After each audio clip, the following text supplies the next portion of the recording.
In the final episodes, Mi-suk and Hye-suk, while escorting their drunk husbands home, were taken aback by the unexpected sight before them. Sung-hyo and Seok-ryu entwined in a tender embrace. The shock on their faces was evident as they hurried forward, pulling the pair apart with sharp, disapproving glances. Their silence was louder than words, the weight of their judgment heavy in the air, casting a cloud over the love that had just blossomed between Sung-hyo and Seok-ryu. That night, Seok-ryu sat alone in her room, her heart heavy with the events that had unfolded. The door swung open, and Mi-suk stormed in, her expression a mixture of anger and concern. She demanded to know what was going on between Seok-ryu and Sung-hyo, her voice sharp and insistent. Seok-ryu, nervous but resolute, admitted they were seeing each other. The room seemed to freeze as Mi-suk's face hardened.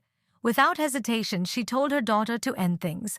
Her words hit hard. After all, Sung-hyo had been like a son to Mi-suk, but she believed he wasn't right for Seok-ryu. Seok-ryu, desperate for understanding, tried to reason with her mother, pointing out Seung-hyo's goodness and the love they shared. But Mi-suk, her voice softening with an undercurrent of something unspoken, said there were family matters Seok-ryu wasn't aware of, matters that made this relationship impossible. Across town, Seung-hyo was dealing with his own storm. Hye-suk, still bitter from Seok-ryu's earlier rejection of her son's marriage proposal, confronted Seung-hyo with frustration. She couldn't believe he was still chasing after someone who had once turned him away.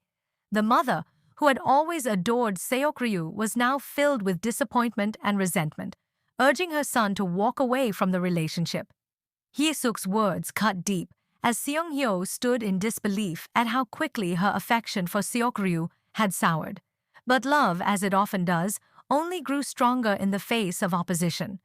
Unable to stay apart, Seung-hyo and Seok-ryu began sneaking out at night, meeting in secret at their old high school, the place where their history first began.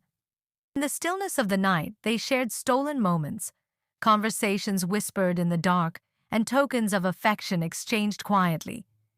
Seok-ryu brought Seung-hyo meals she had prepared herself, while he gave her a bracelet, the same one he had tried to propose with before. She now wore it proudly, a symbol of their defiant love. Back home, the tension in both households only mounted.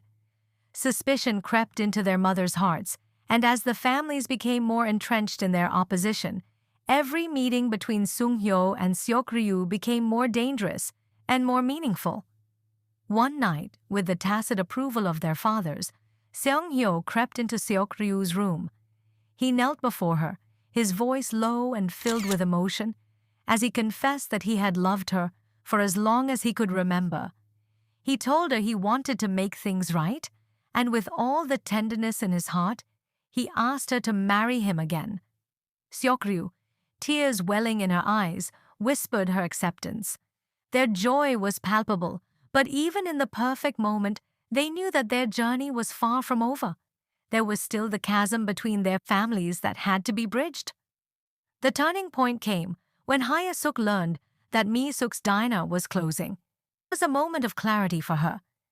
She realized that the feud between them had gone on long enough, and the distance between their families was hurting more than just them. It was affecting their children's future. With newfound humility, Hye-suk made the decision to approach Mi-suk and offer an apology. It wasn't easy, but she knew it was necessary. She acknowledged the pain her words had caused and extended an olive branch, hoping that, for the sake of their children, they could finally let go of the past. Mi-suk, though initially guarded, eventually accepted the apology, recognizing that the happiness of their children was more important than the grudges they had held onto for so long. In the final scenes, with peace restored between their mothers, Sung-hyo and Seok-ryu were finally free to plan their future together. Their families gathered to celebrate their engagement, the air filled with laughter and joy. The proposal that had once been overshadowed by rejection and uncertainty had transformed into a promise of love, unity, and hope for the future. As Seung-hyo and Seok-ryu looked ahead, they knew that whatever challenges lay in their path, they would face them together, hand in hand, ready to build the life they had always dreamed of.